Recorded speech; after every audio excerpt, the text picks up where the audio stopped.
Lesson 7. We discover the operation strategy plays a crucial role in achieving a business overall objectives in the hospitality and tourism sector. It is developed after the primary business strategy to ensure efficient use of resources. The lesson emphasized the need for teamwork to align strategies with the company's vision, underscoring the value of strategic thinking to maintain a competitive edge.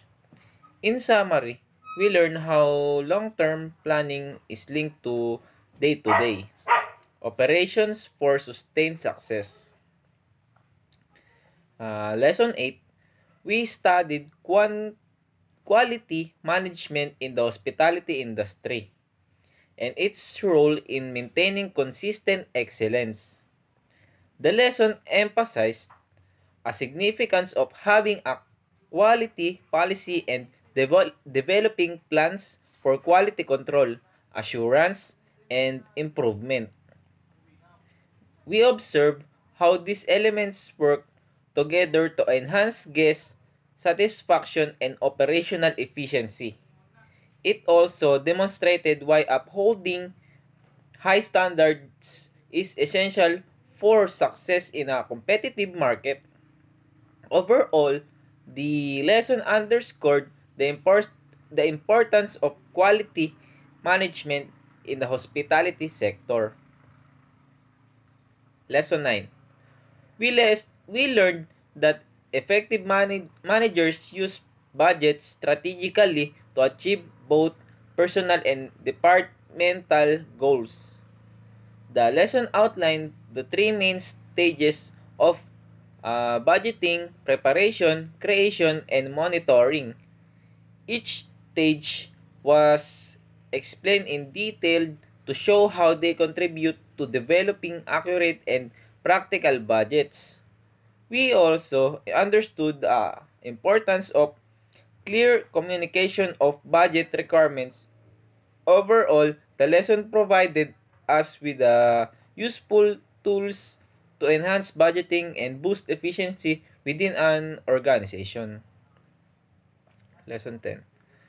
We we learned how productivity affects profitability and competitiveness in the workplace. The lesson demonstrated that boosting productivity can increase profits without the need of more staff, which helps companies thrive in competitive markets. We also explored the significance of accurately measuring productivity to identify and address areas for improvement.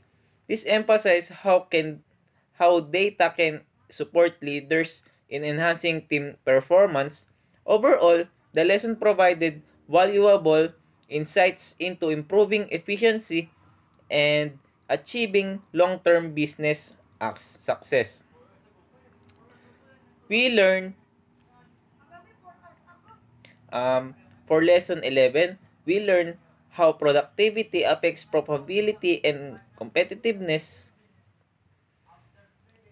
and significance of efficient and workplace of their impact on a company's success.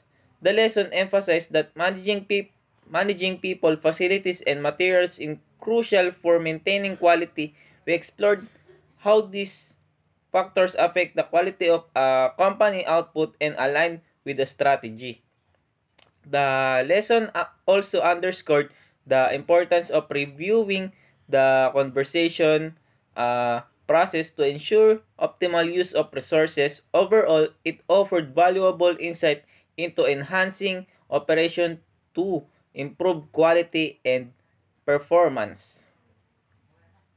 Lesson 12. We learned important sales terms and strategies to inspire team and increase sales. The lesson stressed that is the hospitality industry. Products can and the service are essential for success, making sales a critical focus. We examined challenges such as fluctuating rates and the need for managers to manage these changes strategically.